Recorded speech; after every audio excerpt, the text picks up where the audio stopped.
My vás zdravíme dnesku a dneska nahráváme o Nikolce. Pohádku o Nikolce. Přesně tak, dětičky, to máte pravdu. Já taky zdravím z domečku, dneska hlavně Nikolku a její maminku Luci a povíme si pohádku o vesmíru. Byla jedna holčička Nikolka a ta hrozně ráda dělala vynálezy. Jednoho dne postavila krásnou raketu a říkala si, že by bylo super jet s ní na Měsíc. Nasedla do ní, už vyjela, ale v tu chvíli si uvědomila, že ta raketa není oskoušená. A tak řekla svým 2 plyšáčkům, opičáčkovi, který se jmenoval Manky, a ovečce, která se jmenovala Ovečka, aby tu raketu místo ní vyzkoušeli. Plyšáčkům se nejdřív moc nechtělo, ale Nikolka jim řekla: tady máte svačinu a čelovku. Kdyby vás ve vesmíru potkalo něco špatného, tak mi 3krát červeně blikněte a já budu vědět, že vám mám jít na pomoc. A dávejte si největší pozor na starty a přistání. Šťastnou cestu a těším se, až mi budete vyprávět, jaký ten první let byl. Plyšáčci tedy vzali svačinu i čelovku, nastoupili do rakety, odstartovali a byli tam. Až když už z nich byl jenom maličkatý puntík na nebi, si Nikolka uvědomila, že jim zapomněla do rakety přibalit mapu vesmíru. A tak se opičáček i s ovečkou ve vesmíru brzy ztratili. Letěli a najednou se před nimi objevila planetka. Nebyla to žádná planetka, o které by věděli. Její povrch byl hnědý a plyšáčci si řekli: tady bychom mohli potrénovat to přistání, tím si splníme, že jsme měli tu raketu oskoušet a můžeme letět zpátky domů. A tak na ní šťastně přistáli. Vyskočili ze rakety, planetka to byla malá, tak tam byla malá gravitace a jim se tam parádně poletovalo. Udělali první skok, skočili daleko, potom druhý, zase daleko. Ale při doskoku to tak zvláštně čvachtlo a nožičky jim navlhly. Skočili znovu a jak měli v srsti spoustu těžké vody, dopadli blíž a nabrali si na nožičky ještě víc.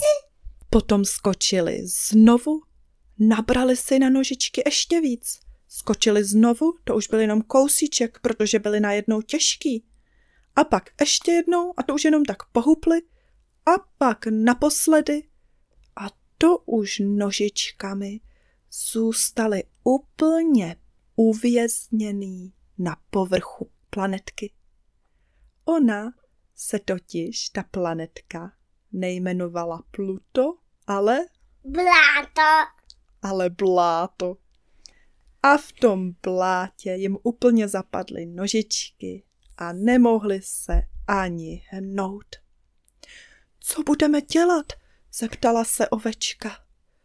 Opičáček dlouho přemýšlel a pak říkal: z tohohle bláta se vůbec nedá dostat, ale kdybych se, ovečko, opřel o tvoje záda, možná bych se z něho dostal aspoň já. Ovečka říkala: no ale co mě to bude platný? Až se o mě opřeš, tak mě akorát zastrčíš hloubš do tady toho bláta a já tu zůstanu uvězněná. Opičáček říkal: no víš, kdyby se mi povedlo se z bláta vyprostit, můžu skočit zpátky do rakety, najít tam tu čelovku a zavolat Nikolku na pomoc. Ovečka se zamyslela, začalo jí to docela dávat smysl. Pak se otočila směrem k raketě a všimla si něčeho hrozného. ta raketa se postupně nořila hloubš a hloubš do bláta, přesně jako oni dva. Bláto už vtékalo dveřmi a bylo jasné, že pokud se k ní nedostanou hodně rychle, tak se raketa i se záchrannou čelovkou potopí navždy. Ovečka řekla, tak dobře, opičáčku, já budu statečná, ty se zkus z bláta s mojí pomocí vyprostit, snad to nějak dopadne. Opičáček se opřel o zádíčka ovečky poprvé, ovečka zapadla po ramena. Po druhé, z ovečky koukaly už jenom zádíčka a hlava. A po třetí, a v tu chvíli ovečka s špičkou kopítka nahmatala pevnější část povrchu planetky. Zapřela se o ní, co mohla. Opičáček získal pevný opěrný bod, vytlačil se nahoru a hop, vyskočil na poslední zbytek zadečku, co z ovečky spolu s hlavou vykukovali. Sedl si na ten zadeček, pak se postavil a začal se pohupovat v kolenech, připravený k největšímu skoku, jakého byl schopen, protože věděl, že musí doskočit až k raketě, aby zase neuvízl. Veď, Tomčo, to by bylo hrozný, kdyby uvízl. Ty seš koťátko, nemůžeš mluvit, veď? Danečku, jaký by to bylo? Yes. A teď, jak to dopadlo? Opičáček se odrazil vší silou, ale přepočítal se, protože tam byla malá gravitace, a letěl mnohem dál a výš, než si představoval. Naštěstí měl dlouhý ocas, tím se v poslední chvíli zachytil špičky rakety a už sešplhal dolů do kabiny. Tam už bylo všude spoustu bláta. Naštěstí čelovka byla až nahoře na poličce. Opičáček ji vzal, vyskočil zpátky z rakety, vyšplhal až na její špičku a 3krát pořádně zablikal. Blik, blik, blik. V České republice se tou dobou zrovna snášela noc. Nikolka koukala z okna a díky tomu si těch bliknutí všimla. Ajajaj, mý milovaný plišáčci jsou v nebezpečí. Co budu dělat? Rychle jim musím napomoct. Já jsem je tam neměla pouštět samotný. Teď si budu vyčítat, jestli se jim něco stane. Tohle si všechno Nikolka pomyslela a pak se pustila do práce. Z lega postavila tu nejpevnější, nejpořádnější raketu. Ale já ti něco chci říct. Tak mi to pověz. Říct, že jsme uklidili trošku tohle dubla. Jo. A měli jste z toho raketu? Ne, domeček. Domeček. Tak my nepotřebujeme nikoho ve vesmíru zachraňovat, tak můžeme z lega a dupla stavět domečky, že jo? Ano. Ale Nikolka ta musela vzít všechny dílky dupla a lega, co doma měla, a postavit pořádnou raketu. Ona to totiž musela být raketa veliká, aby se do ní vešli hned 3 kosmonauti. Nikolka, opičák a ovečka. A proč tomu neudělala vzadu? Sedačky? No to možná tak udělala. Vepředu u řídící jednotky byla Nikolka a vzadu byly 2 sedačky pro plišáčky. Ne, vzadu ne, byla to velká sedačka. Velká jedna sedačka tam byla? Ano. Aha. Raketa vypadala pořádně, Nikolka do ní sedla, ale pak hnedka vyskočila a zaklepala si na čelo. Jejda, vždyť já bych zase vyletěla bez mapy. Musím si pořádně zakreslit, odkud to blikání přicházelo, abych uměla plišáčky ve vesmíru najít. Všechno zakreslila, pak sedla podruhé do rakety a odstartovala. Letěl. 3, 2, 1, teď! Jo, to znám krásně odstartoval. a už letěla. Díky mapě bezpečně doletěla až nad planetu Bláto. Obletěla jí 3krát do kolečka, ale co to? Svý milovaný plyšáčky nikde neviděla. Až když letěla po 4., najednou si všimla, že z hnědého povrchu planetky vystupují 2 světlé tečky. Víte, co to bylo? Ne, zadeček, hlavička, ovečky. Ano, to byl zadeček a hlavička ovečky. Který tam vykukovali z čeho? Ovečky. A z čeho vykukovala ovečka? Bláta.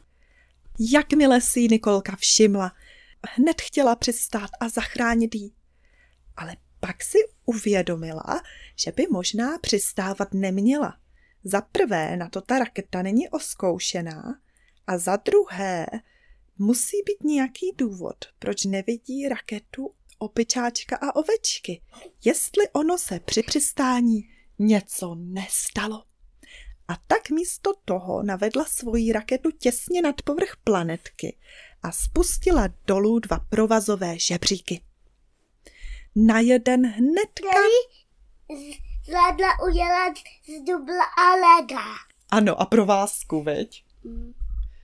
Spustila je tam a na jeden hned naskočil opičáček. To udělalo Nikolce obrovskou radost, protože on, jak byl hnědej, tak ho nikde na povrchu planetky neviděla a bála se, kde je. Ten vylezl a všechno Nikolce vypověděl, jak přistáli, ale uvízli v blátě, jak skočil pro čelovku a že se do poslední chvíle držel špičky rakety, ale ta už je celá vsáklá pod povrchem. A kdyby Nikolka přijela jenom o trošku pozdějc, tak se tam opičáček sesune s ní. No, Nikolka si to poslechla, byla opravdu znepokojená, v jakém nebezpečí její plyšáčci byli. Ale pak říká opičáčkovi, no a co ta ovečka, proč taky nejde nahoru? Opičáček byl chytrej a povídá. Tak za prvé, ovečky neumí lézt po žebříku. A za druhé, je až po krk uvízla v blátě a nemůže se z něj dostat. By plavala. No, ale to bylo tak pevný bláto, že v něm ani plavat nešlo. Nikolka teda... By to šla najít vodou. Jo, že by Nikolka nalila tolik vody na planetu, až by to vymylo ovečku z bláta. Ano. No, ale tohle řešení nezvolila. Místo toho předala řízení rakety opičáčkovi, který už v tom měl velkou zkušenost, protože řídil i tu první raketu. A pak Nikolka sama se šplhala po žebříku až k ovečce. Chytila jí za poslední vykukující srst zadečku, zatáhla poprvé, zatáhla podruhé. A ten opičáček, ten tyjočku lítal nahoru, aby to bylo lehčí. Ale tam bylo jedno dvárko a za to se chytil osaskem a pak jí vytáhl a pak se zkosil. Opičáček ovečku nemohl vytáhnout, protože byl mnohem menší než ona, tak by ji neunesl. Ale polítával maličko raketou nahoru, aby to vždycky trošku cuklo tím žebříkem a tím, aby pomohl Nikolce tahat tu ovečku ven. No a když takhle Nikolka zatahala po třetí, najednou byla ovečka venku. Nikolce vůbec nevadilo, že je ovečka celá od bláta a nadšeně ji objala. Pak už vylezli nahoru žebříkem a opatrně letěli zpátky k zemi. Nikolka měla veliké obavy z přistání, protože to nikdy neměli možnost vyzkoušet, ale naštěstí se vše povedlo a po pár chvílích už byli všichni 3 zase spolu v domečku. Nikolka vůbec nedbala toho, že jsou plyšáčci celý od bláta a vzala si je přímo do postýlky, protože měla takovou radost, že se je nakonec povedlo zachránit. A v duchu si slíbila, že až zase příště bude chtít zažít nějaké dobrodružství, tak už nikdy nenechá plyšáčky o samotě. A potom Nikolka i oba plyšáčci tvrdě usnuli. A to je konec dnešního vyprávění. My moc zdravíme Nikolku i její maminku Lucii. Doufáme, že se pohádka líbila a budeme se všemi... A nebo asi se ta maminka od Nikolky se nemenovala ani Lucie. Jak myslíš, že se jmenovala? No, nevím. No ale napsala nám, že se jmenuje Lucie. Tak jak bys chtěla, aby se jmenovala? Já teď nevím, co jsme říkali naposledy. A když jí šla probudit maminka, tak se velice divila, že má polštářek celý od bláta. To je pravda. To teda maminka ráno se extrémně divila, jak to, že má Nikolka v posteli tolik bláta.